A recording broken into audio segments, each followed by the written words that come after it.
Hello everyone, good afternoon, Radhe Radhe. मैं Manoj Bhardwaj study point में आपका स्वागत करता हूँ। तो सबसे पहले आज मैं आपको रीजनिंग का इंट्रोडक्शन वीडियो कराऊंगा। अगर मैं रीजनिंग शब्द की बात करूँ तो यहाँ रीजनिंग से मुझे दो वर्ड मिलेंगे। एक मिलेगा नॉन वर्बल रीजनिंग, एक मिलेगा वर्बल रीजनिंग। अच्छा, यहां देखो नॉन वर्बल रीजनिंग में ही मिलता है मुझे। रीजनिंग के तो पार्ट हो गए, एक नॉन वर्बल रीजनिंग, एक वर्बल रीजनिंग। नॉन वर्बल का क्या होता है? आभासी। इसका अर्थ क्या होता है? भाषिक। देखिए अब इसमें दोनों में अंतर क्या रहेगा? आभासिक का अगर मैं आ देखूं, इस आ का मतलब क्या होता है? रहित, नहीं, इसका अर्थ होता है यानी जहां मुझे भाषिक यानी भाषा की जरूरत ना पड़े वो होता है आपका आभासिक। आभासिक नॉन वर्बल रीजनिंग होता है जिसके अंतर्गत आपको चित्रों वाली रीजनिंग करनी होती है, चित्रों वाले प्रश्न सॉल्व करने होते हैं जिन्हें आपको सॉल्व करने के लिए कोई कैलकुलेशन करने की जरूरत नहीं होती। केवल आपके तार्किक ज्ञान के ऊपर डिपेंड रहता है कि आप कितना सोच सकते हैं, कितना समझ के आप आंसर दे सकते हैं। इसके बाद दूसरे की मैं बात करूं तो भाषिक यानी भाषा सहित। इसको मैं कहूं तो आप कह सकते हैं भाषा सहित, यानी जहां मुझे लैंग्वेज की जरूरत पड़ जाए, लिखने की जरूरत पड़ जाए, वो आपका होता है भाषिक। यहां से मुझे समझ में आया आभासिक यानी जहां मुझे लैंग्वेज की जरूरत नहीं पड़ी, और यहां से मैं कह सकता हूं भाषिक यानी भाषा की जरूरत पड़ेगी, क्वेश्चन लिखने के लिए, सॉल्व करने के लिए, कैलकुलेशन भी करनी पड़ेगी, तो मुझे भाषा की जरूरत पड़ेगी। यहां से मैं कह सकता हूं रीजनिंग जो है आपका दो पार्ट में, नॉन वर्बल और वर्बल। इसके बाद सबसे पहले आज हम जो स्टार्ट करने जा रहे हैं वर्बल का एक चैप्टर है वर्णमाला परीक्षण। इस वर्णमाला परीक्षण को मैं अगर आपको बताऊं तो ये वर्णमाला जो परीक्षण है इसको आप इंग्लिश में कह सकते हैं अल्फाबेटिकल सेक्शन, यानी अल्फाबेट के बारे में जानकारी। यह अल्फाबेट की बात करूं तो आ से लेकर ज्ञ तक होता है, वो भी अल्फाबेट होता है, लेकिन रीजनिंग में आ से ज्ञ तक का इतना प्रयोग नहीं रहता। यहाँ जो रहेगा वो रहेगा ए टू जेड, जो इंग्लिश के अल्फाबेट होते हैं। ये ए टू जेड आप शुरू से केजी से लेके और आज तक पढ़ते हुए आ रहे हैं। इस अल्फाबेट को रीजनिंग में आप कैसे प्रयोग करेंगे? देखिए मैं बताऊं, अल्फाबेट को रीजनिंग में समझने के लिए आपको क्या है, अल्फाबेट की आपको नंबरिंग याद होना चाहिए। वो नंबरिंग क्या होता है? अगर आपको अटेंडमली कोई पूछ ले कि के बेटा कितने नंबर पे आता है, तो आपको सोचना पड़ेगा, याद करना पड़ेगा, गिनते हुए जाओगे तो आप कहोगे उसके बाद के 11 नंबर पे आता है। आपको और कोई अल्फाबेट पूछ ले, ओ बेटा कितने पे आता है, तो आप फिर से सोचोगे, लेकिन वो 15 पे आता है। ये सारी चीज आपको रटनी होगी, या तो तब समझ पाओगे, या एक छोटा सा बहुत बेहतर तरीका मेरे पास है जो आपको रटने की जरूरत नहीं पड़ी। वीडियो के अंत तक मेरे साथ रहिएगा। आपको अल्फाबेट की नंबरिंग प्लस अल्फाबेट का रिवर्स ऑर्डर उल्टा, यही आज के वीडियो में रहेगा, और दोनों ही मैं कोशिश करूंगा कि आज यहां मैं बात करूं सबसे पहले ए बी सी और डी। भाई ये 4 अल्फाबेट ऐसे होते हैं, इनको अगर कोई पूछे तो आप तुरंत बता सकते हैं कि डी 4 पे है, सी 3 पे है, डी 2 पे है, ए 1 पे है। अगर अटेंडेंटली किसी ने पूछा तो बेटा ई कितने पे आता है, तो आप क्या करोगे? सोच के बैठ जाओगे कि ई गिन के बताओगे, ये करना पड़ेगा। लेकिन ऐसा ना करते हुए प्रैक्टिकली मैं आपको बताऊं, ये वाला डंडा हटाओ और इसको यहाँ लगाओ तो आपको कैसा दिख रहा है? 5 जैसी शेप दिख रही है। यहाँ से ई ने अपने आप बताया कि मैं 5 पे हूं। ई के बाद आगे जाऊं तो मुझे पता चला एफ, और एफ की साउंड ही एक ऐसी है कि वो आपको बता रही है एफ का मतलब फिक्स, तो आप यहां से कह सकते हैं 6। यहां से मुझे पता चला कि एफ फिक्स, तो आप 6 ऐसे भी इसी में से बता सकते हैं। तो मुझे एफ के बाद पता चला कि एफ 6 पे है। एफ के बाद आगे जाऊं जी। भाई जी की जो शेप ये दिख रही है, ये वाली शेप अपने आप दिखा रही है 7, तो मुझे पता चला जी कितने पर है 7 पे। जी के बाद आगे जाऊं एच, एच का साउंड बता रहा है मुझे एच 8 से कहीं मिलता हुआ दिख रहा है, तो मैं कह सकता हूँ ये 8 पे आएगा। अगर ऐसे भी समझ में ना आए तो आप इसको मिलाएं और इसको मिलाएं, कैसा दिख रहा है आपको 8 जैसा, तो आपको पता चला एच जो है वो 8 पे आएगा। एच के बाद आई में जाऊं, आई को आप ऐसे लिखते हैं और आई को आप ऐसे भी तो लिखते हैं। अगर आप आई को ऐसे लिखेंगे तो आपको शेप अपने आप दिखने लगी कैसी 9 जैसी यानी 9 जैसी, तो आप कह सकते हैं आई 9 पे आएगा। आई के बाद आगे जाऊं मैं जे। देखिए जे का ये नीचे से घुमाव जो दिख रहा है ये बता रहा है कि इसको पूरा कर दो। इसको पूरा करने के बाद जो ये वाला डंडा है इस वाले डंडे को सीधा कर दो, तो मैं कह सकता हूं जे कितने पर आए 10 पे। जे के बाद आगे जाऊं के में मुझे ये वाला जो डंडा दिख रहा है ये तो सीधा है और इस वाले डंडे को टेढ़ा करके रखा है, इसको भी अगर मैं सीधा कर दूं के कितने पे बन गया 11 पे। के बाद आगे जाऊं एल की ये वाली शेप मुझे बता रही है से आगे घुमा दो, ये वाली जो शेप है इसको ऐसे घुमा दो और इसको ऐसे घुमाने के बाद ये वाला डंडा ऐसे नीचे लेके आ जाओ, तो मैं यहां से कह सकता हूं एल कितने पे है 12। एल के बाद आगे जाऊं एम। एम का मतलब ये होता है, एम का मतलब ये होता है कि एम मींस मेरा पूछ सकता हूं और मेरे का मतलब तेरा। कभी आपकी किसी से बहुत गहरी दोस्ती हो जाए तो वो आपकी कोई वस्तु लेना चाहे तो आप कह सकते हैं मेरा तेरा, बात एक है बेटा। तो सीधी सी बात मेरा और तेरा, तो यहां से एम से आप कह सकते हैं तेरा। इसके बाद एम पे जाऊं तो एम की शेप आपको 4 जैसी दिख रही है। ये जो तिरछा डंडा लगा हुआ है इसको निकालो, इससे यहां से निकाल के ऐसे मिलाओ तो आपको इस तरीके से बन जाएगा 4, और 4 बनाना तो ये 4 पे तो होगा नहीं, 4 पे नहीं होगा तो फिर ये कितने पे होगा, क्योंकि 4 पे डी निकल चुका है और लास्ट में जाऊं तो 24 हो जाएगा। भाई 4 से आगे 24 जेड के पास में जो 26 से आगे मैं जा नहीं सकता क्योंकि अल्फाबेट 26 ही होता है, तो यहां से मुझे पता चला ये 14 पे होगा यानी 14 पे होगा। एन के बाद आगे आऊं तो मुझे पता चला ओ। भाई ओ कितने पे होगा, अब आप मुझसे कह सकते हैं सर अब बताओ कैसे बनाओगे आप 15, तो उसके लिए आपको पता है कि आपको एक पुराना तरीका याद करना है EJOTY। इसका मतलब 5, 10, 15, 20 और 25। यहां से मैं कह सकता हूं कि ओ कितने पे आ गया 15। EJOTY से आपको पता चल जाएगा कि ओ 15। ओ के बाद आपको क्या करना है पी। इस पी को ऐसे ना बना के ऐसे बना दो तो आपको कैसा दिख रहा है 6 जैसा, और 6 पे ना होके ये भी कितने पे होगा 16 पे। इसके बाद में अगर जाऊं क्यू, भाई 7 आना चाहिए भाई 17, तो 17 का मतलब सीधी सी बात ये है कि यहां से ये जो 7 दिख रहा है ये क्या हो जाएगा आपका 17, तो क्यू 17 पे। इसके बाद आर, आर के बारे में को मिलाओगे एक यहां से आ जाएगा, कहने का मतलब आर 18। आर के बाद आपको एस पे आना है, एस ऐसे और इसको मिला दो 9, और 9 के आगे डंडा और लगाना पड़ेगा क्योंकि 19 पे होता है, 29 पे होता ही नहीं और 9 पे आई निकल चुका है, तो यहां से मैं कह सकता हूं एस के बाद 19। एस के बाद 19 आ गया, एस 19 में है, और एस के बाद अगर आगे जाऊं तो टी, टी कितने पे होता है T20, क्रिकेट से ले सकते हो आप T20। T20 के बाद यू, यू का मतलब क्या होता है U21, U21, तो U21, U का मतलब 21 का ये रहा कि U मींस क्या होता है तुम, और तुम हमेशा क्या चाहते हो 21, हर किसी से 21 रहे, तो U21। U21 के बाद आगे जाऊं तो U के बाद V, वही U21 और तुम्हारा पड़ोसी क्या चाहेगा तो उससे भी आगे, तो U21 तो V22, इसे ऐसे याद करेंगे U21 तो V22।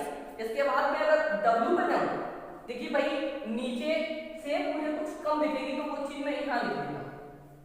W में जाऊं तो W यहां आ जाएगा, भाई W की शेप ये है और इस वाली शेप को मैं अगर ऐसे लिखूं तिरछा करके तो ये 3 पे तो नहीं होता क्योंकि 3 पे C निकल गया, 13 पे मुझे पता है M निकल गया, तो फिर जाके Z के पास में तो पहुंच ही रहा हूं, तो ये 23 पे होगा।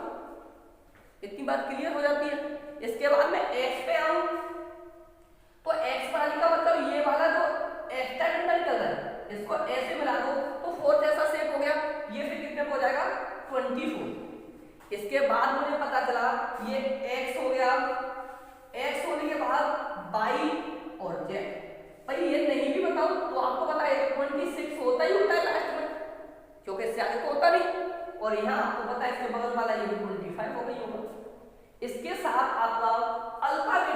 नंबर होता है वो पूरा होता है। अगर आपको कहीं कोई प्रॉब्लम महसूस हो तो आप मुझे कमेंट के माध्यम से मेरे पर्सनल नंबर पे व्हाट्सएप करके आप मुझे बता सकते हैं। कुछ बच्चों को ये नोट करने की जरूरत हो तो नोट कर सकते हैं, नहीं तो आप स्क्रीनशॉट ले सकते हैं। इसके बाद देखिए मैं रफ कर देता हूं।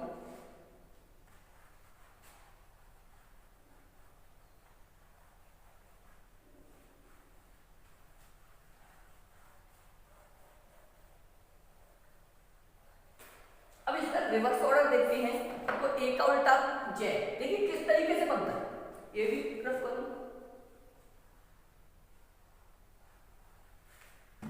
देखिए पूरा अल्फाबेट लिखते हैं, दो पार्ट में डिवाइड करते हैं।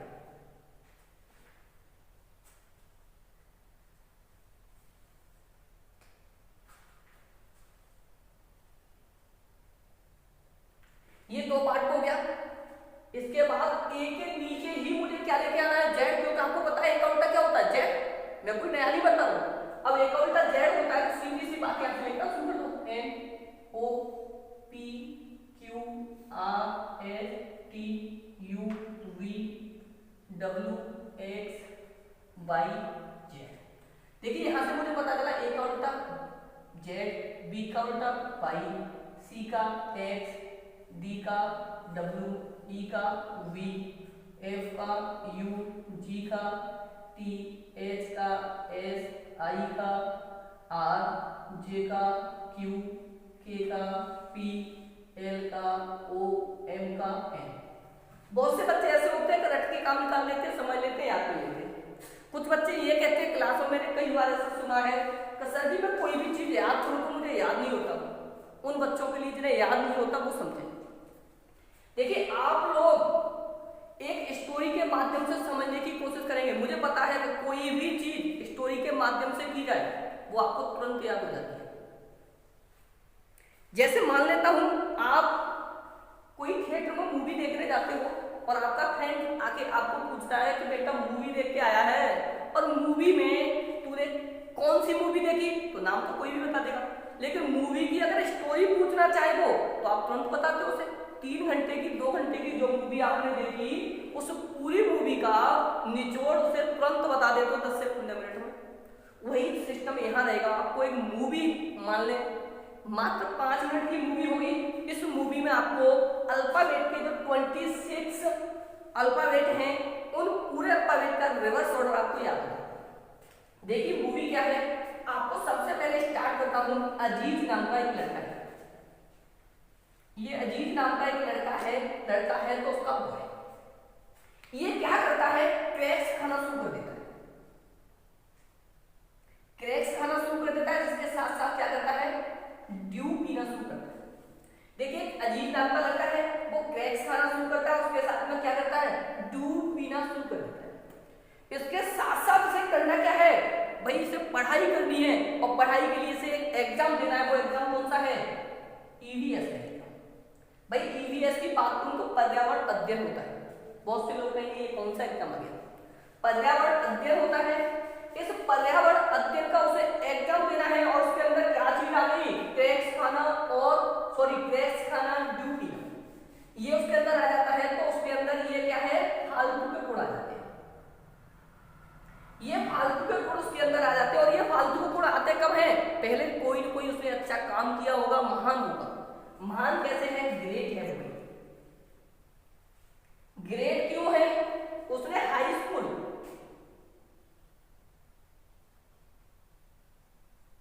इंटर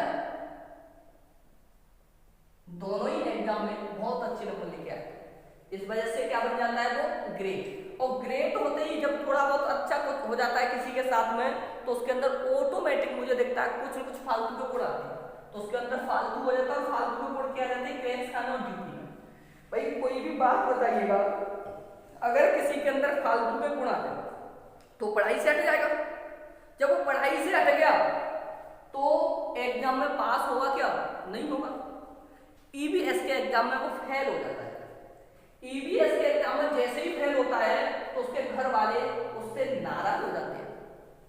घर वाले नाराज होंगे तो घर वाले नाराज होने के बाद क्या करते हैं कि उससे बोलते हैं बेटा अब तुम पढ़ना पढ़ने लिखने के मतलब के नहीं रहे। कोई बच्चा पढ़ने लिखने के मतलब का नहीं है तो उसकी शादी की जुगाड़ बनानी पड़ेगी। तो उसकी शादी की जुगाड़ बनाई जाती है रिश्तेदारों से मिलके। तो उसकी शादी की बात बनती है एक जंगल क्वीन से। किससे बनती है?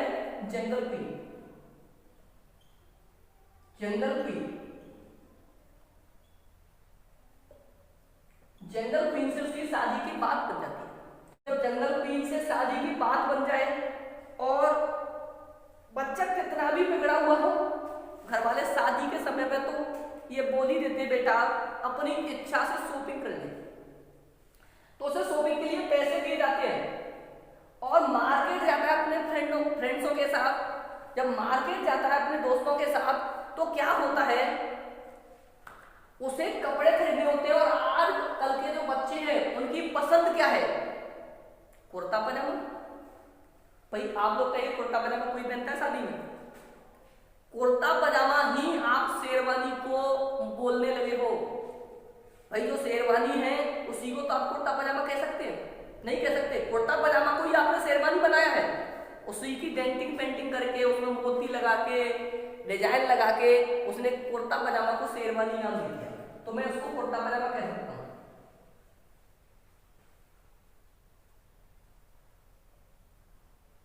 कुर्ता पजामा के बाद बात करूं या इसको चलो कुर्ता पजामा नहीं, बहुत से बच्चे ये भी कहते हैं कोट पैंट। कोट पैंट भी पसंद करते हैं बहुत से बच्चे, तब भी बात वही रहेगी।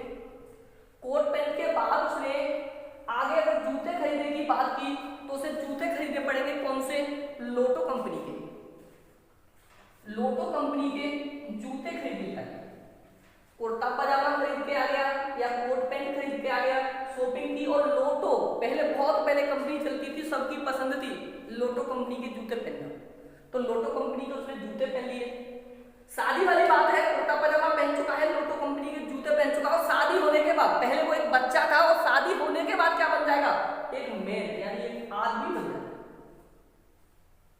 और यही आपकी स्टोरी पूरी हो जाती है। मुझे लग रहा है कि आपको नीचे नहीं दिख रहा होगा, इसे ऊपर लिख देते हैं, इधर लिखिए। तो यहां से आपकी स्टोरी पूरी हो जाती है। देखिए स्टोरी के माध्यम से आपको रिवर्स कैसे याद हुआ?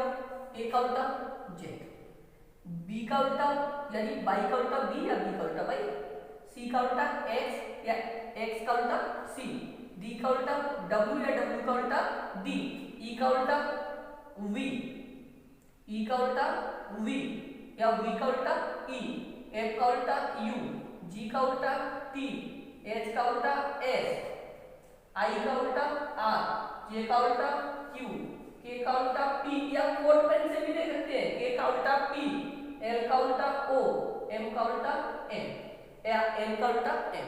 यहां से आपका रिवर्स ऑर्डर पूरा हो जाता है। और आपको मुझे लगता है कि रिवर्स ऑर्डर याद करने में कोई प्रॉब्लम नहीं होगी। इस स्टोरी को आप एक बार अगर कॉपी में नोट कर लें या स्क्रीनशॉट ले लें, एक बार फिर से रिवाइज करोगे, मनन करोगे, आपको पूरा रिवर्स ऑर्डर याद हो जाएगा। और आज इस रिवर्स ऑर्डर के साथ आज की क्लास में यही समाप्त करता हूं। इसके बाद नेक्स्ट क्लास में आपको अल्फाबेटिकल सेक्शन से संबंधित, वर्णमाला परीक्षण से संबंधित जो क्वेश्चन होते हैं उन क्वेश्चनों की तरफ लेके जाऊंगा। आप अपने दोस्तों को, अपने मिलने वालों को जो पढ़ने का मन बनाते हैं, जो ये सोचते हैं कि हमारी पढ़ाई बाधित चल रही है, आपको फोन करके बोल रहे हैं, ऐसे स्टूडेंट्स को आप कॉल करके बता सकते हैं कि भारद्वाज स्टडी पॉइंट्स ने ऐसी पहल शुरू की है कि आप घर बैठे पढ़ सकें। बाय बाय आज के लिए।